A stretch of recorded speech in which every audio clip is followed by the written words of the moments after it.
भूकंप ने जहां एक तरफ तुर्की में इमारतों को जमींदोज कर दिया, वहीं सड़कों से लेकर रेल परिवहन तक वो बाधित किया गया है।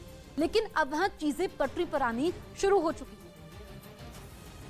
तुर्की के शहर गाजियान्टेप में ट्रेन के 6 डिब्बों को सोमवार को उठाकर पटरी पर लाया गया ताकि ट्रेन की सेवाएं शुरू की जा सके। जिन डिब्बों को उठाकर वापस पटरी पर रखा गया वो उस ट्रेन का हिस्सा थे जो रखरखाव स्टेशन पर पार्क थी और जब भूकंप आया था तब खाली थी।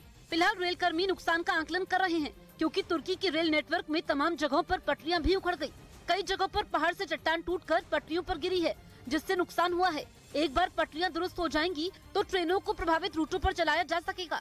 वहीं तुर्की से ही आए ड्रोन फुटेज में बड़े पैमाने पर भूकंप की वजह से आई दरारें दिख रही हैं। दक्षिणी तुर्की में ड्रोन फुटेज में एक सड़क पर ये दरारें दिखाई दे रही हैं। भूकंप की मार झेलने वाले तुर्की ने मदद लेने के लिए अपने दुश्मन से भी हाथ मिला लिया। आर्मेनिया से राहत सामग्री पाने के लिए तुर्की ने उसके साथ 35 साल से बंद पड़ी अपनी एक बॉर्डर क्रॉसिंग ही खोल दी, जिसके जरिए खाने पीने की चीजों से भरे 5 ट्रक आर्मेनिया से तुर्की के लिए रवाना हो गए। बताया गया कि यह बॉर्डर क्रॉसिंग 1988 से बंद पड़ी थी क्योंकि तुर्की और आर्मेनिया एक दूसरे के दुश्मन है। तुर्की हमेशा से आर्मेनिया के दुश्मन और उसके पड़ोसी अजरबैजान के साथ खड़ा रहा है। 2020 की नागोर्नो कराबाख की लड़ाई में तो तुर्की ने अजरबैजान की इतनी मदद की थी कि आर्मेनिया को नाको चने चबाने पड़े थे। लेकिन जब मुसीबतों का पहाड़ सिर पर टूटा तो तुर्की बरसों पुरानी दुश्मनी भूल गया और उसने अपना मतलब पूरा करने के लिए आर्मेनिया से भी मदद ले डाली। अगर ऐसा नहीं किया गया होता तो जितनी तबाही अभी तुर्की में मची है उसे रोका जा सकता था। और ऐसा तब है जब वहां अब भी भूकंप का खतरा बना हुआ है और लोगों की मौत के आंकड़े बढ़ सकते हैं। इधर भूकंप की मार झेलने वाले तुर्की ने मदद लेने के लिए अपने दुश्मन से भी हाथ मिला लिया। आर्मेनिया से राहत सामग्री पाने के लिए तुर्की ने उसके साथ 35 साल से बंद पड़ी अपनी शुरू। तुर्की के नूरदागी में सबसे बड़े सर्च ऑपरेशन के लिए डॉग स्क्वाड की भी मदद दी जा रही है। इमारत में फंसे जिंदा लोगों को बचाने के लिए ये डॉग स्क्वाड काफी काम कर रही है। अगर आप तस्वीरों में देखेंगे जो एनडीआरएफ का डॉग स्क्वाड है वो यहाँ पर मौजूद है अभी भी। रोमियो और जूली, क्या नाम है इनका?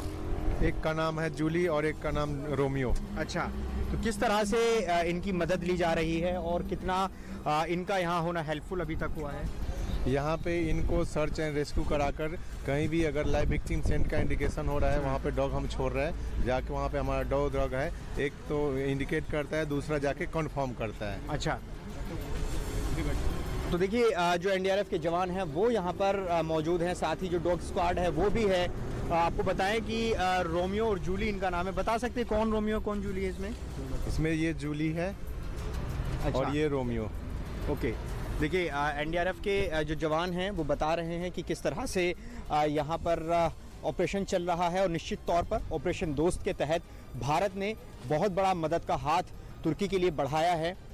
तुर्की में एनडीआरएफ की कई टीम हैं जो इस वक्त अभी भी काम कर रही हैं। अगर हम आपको तस्वीरों में दिखाएं, मेरे पीछे अगर आप तस्वीर देखेंगे उस मलबे के पहाड़ पर एनडीआरएफ की टीम मौजूद है, साथ ही जो तुर्की का फायर डिपार्टमेंट है वो मौजूद है और इसके अलावा अन्य एजेंसी अभी भी काम में लगी हुई हैं। तो निश्चित तौर पर जिस तरह से एनडीआरएफ यहाँ काम कर रहा है, बड़ी चुनौतियों के साथ साथ कई ऑपरेशन सफल भी हुए हैं और भरोसा इतना कि आज जब इस बात की संभावना जगी कि यहाँ पर कोई जीवित हो सकता है तो तुरंत एनडीआरएफ से संपर्क किया गया और उसके बाद एनडीआरएफ यहाँ पहुँचता है और इस ऑपरेशन में हिस्सा लेता है। तो न्यूज़ 18 इंडिया लगातार तुर्की के अलग अलग हिस्सों से ग्राउंड रिपोर्ट आप तक पहुँचा रहा है क्योंकि बहुत बड़ी तबाही